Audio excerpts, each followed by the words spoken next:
Hey, day 20. Day 20. Stuck in the house, locked down, quarantine, can't really go outside. We're in the twos. As you can see, the flu, Manchu, coming in good, boy. My hair's long enough, I can give it a part now. I look like I don't know. I look like a substitute teacher that rides a Harley to school, and I wasn't expecting to get the call. Like I was gonna go on a poker run. You guys know what poker runs are? A lot of my uncles and stuff used to do poker runs when I was growing up. Like they all rode Harleys, and I guess you ride. Here's what a poker run is: you ride, and a bunch of people on Harleys get together and they stop at bars. All like I'm in Ohio, so all these different bars they stop at, all these biker bars, and every bar they stop at, everybody gets a card, and you stop at 5 bars and have drinks, which isn't safe, by the way, because at your 5th bar, you're on your 5th drink, and then at the end, whoever has the best hand gets the money. I guess everybody puts in money, like everybody puts in like $20 or $100 or something.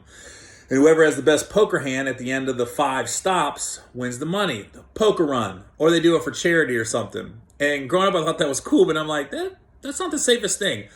A bunch of dudes on Harleys, drunk by the end, and they all got to ride home. Yeah. So I was like, those poker runs probably wasn't the safest. So this is what I did today. What I noticed is what I'm enjoying during this lockdown stuff is all the comedians and entertainers. Like a lot of them are opening up about their past or their things they're doing now or stories and entertainment. I saw, of course, Kevin's doing Confessions from the Heart, and I've seen quite a few other entertainers doing just different stories about their lives. There's one guy I saw today named Nima Williams. Now, Nima's a white comic, obviously like I am, but he was doing all the urban, the black rooms, like I was, and he still is, but he kind of disappeared for a little bit off the scene. And today, if you go to his, just look him up, go to his Instagram or Twitter or whatever, and look him up. Nima Williams' his name. I think it's Nima Comedian. I don't want to give his wrong handle out, but just look up Nima Williams on Instagram. And he explained how he was drinking a lot, and he gave this audition story it was funny now. It's not funny then, but he gave this audition story of how he was auditioning for this show called D's Nuts. It was a Jamie Foxx sketch show. I remember when they was putting that show together. It was like 18, 19 years ago.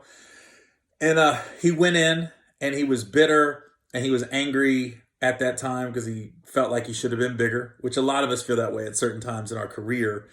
And the show, they want to do all these impersonations. And he was going to do this Eminem impersonation. And he said when he walked in, he was in the lobby waiting to get called in. He saw this white dude from Mad TV. And there's only so many white dude parts available on this sketch show. It was an urban sketch show.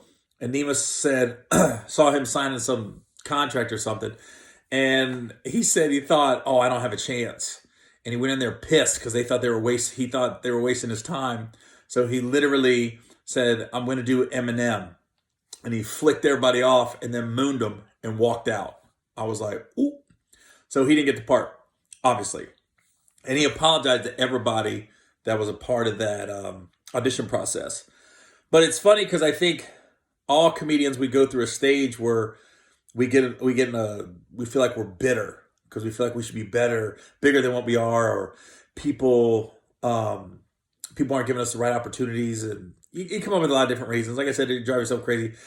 So I'm gonna tell you a quick horrible audition story that I gave. Now, I'm not the best auditioner. I'll be the first to admit it. I'm not, and I don't know why. Just something. Sometimes I haven't landed too much off just a random cattle call audition. I don't know, something doesn't click in my brain with the audition process. I don't know. But I did one where I had a audition for the Wayans brothers earlier in the week, and I got the part. So I got the part on the Wayans brothers. So I'm on cloud nine. So now I'm going into this audition for this show called Jag. I think it was Jag, yeah. And I was supposed to be a Marine who was on the run, and me and my girlfriend get surrounded, and she's dying in my arms. And that was the scene. And I was supposed to be holding her on the beach. And I remember one of my lines was, I'm supposed to be crying. And I'm like, I just want to be a Marine. I just want to be a Marine. And I am butchering this audition. It's going terribly. And I could feel it in the room, like, oh, these guys ain't feeling me. And literally in the middle of audition, when I realized the audition wasn't going well, I'm going, I just want to be a Marine. You know what? I don't even like this bitch.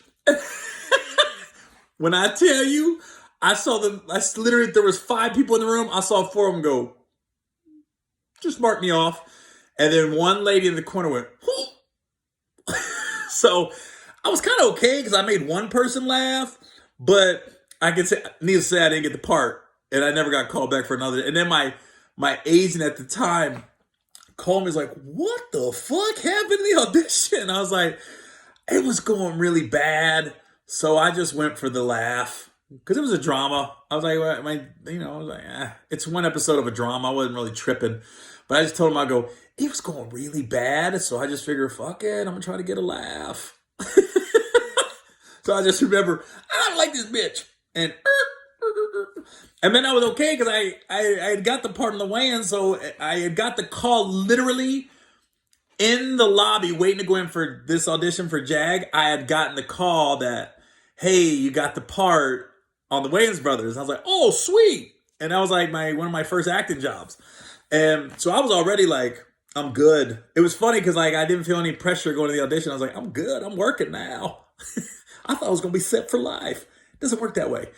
So anyways, yeah, I just find I'm really enjoying seeing all the people opening up about their lives and their stories. And that, I'm going to do my crazy stepdad story once a week. I don't want to overrun it, but in a few more days, I'm going to give another story about the stepdad because his stories are way better than mine, by the way. So anyways, look Nemo Williams up. And his last Instagram post was pretty, it was pretty interesting. I really enjoyed it. All right, y'all. Well, this is day 20. Tomorrow, day 21. Jesus Christ, my arms are white. Whoo! If they make powder too, I got a shot. All right, y'all. We'll see you tomorrow.